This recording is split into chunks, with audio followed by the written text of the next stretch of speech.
আসসালামু আলাইকুম।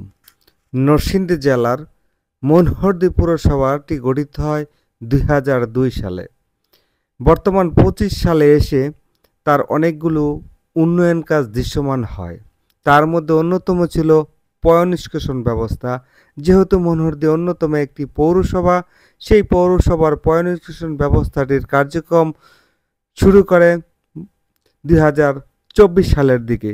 কিন্তু ৫ই আগস্টের পরিবর্তিত পরিস্থিতিতে সেই পয়ঃনিষ্কাশনের ব্যবস্থা থমকে যায়। ফলশ্রুতিতে পৌরবাসী নানা সমস্যার মধ্যে আটকে যায়। সেই সমস্যার সমাধান করার শুরু হয়ে গেছে, অর্থাৎ পয়ঃনিষ্কাশন ব্যবস্থার যেই লাইনটি চলমান ছিল সেই কাজগুলি আবার নতুনভাবে শুরু হচ্ছে। আপনারা দেখতে পাচ্ছেন তারই ধারাবাহিকতায় নতুনভাবে আবার এই সুয়ারেজ লাইনগুলির কার্যক্রম চলতেছে।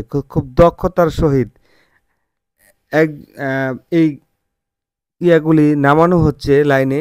একটা বিশাল পরিসরে এই লাইনগুলি বাস্তবায়ন করা হচ্ছে, যা সুদূর পরিসরকে পরিকল্পনা নিয়ে এই কার্যক্রমটি বাস্তবায়িত করা হচ্ছে। কারণ এটা আগামী প্রায় ২০ থেকে ৩০ বছর পর্যন্ত এই মনোহরদী পৌরসভার মেন যে শহর মনোহরদী বাজারটি, সে বাজারটি পয়ঃনিষ্কাশন অর্থাৎ বিভিন্ন সমস্যার এই পানির সমস্যার যে বজ্র রয়েছে পানির, সেইটা যাতে নদীতে সহজেই চলে যায় সেই ব্যবস্থাটি পরিকল্পনা নেওয়া হয়েছিল, যা বর্তমানে আবারও কাজ চলমান। যে বাইপাসের যে রাস্তাটি রয়েছে সেই রাস্তার মাঝখান দিয়েই মূলত এই কাজটি হচ্ছে।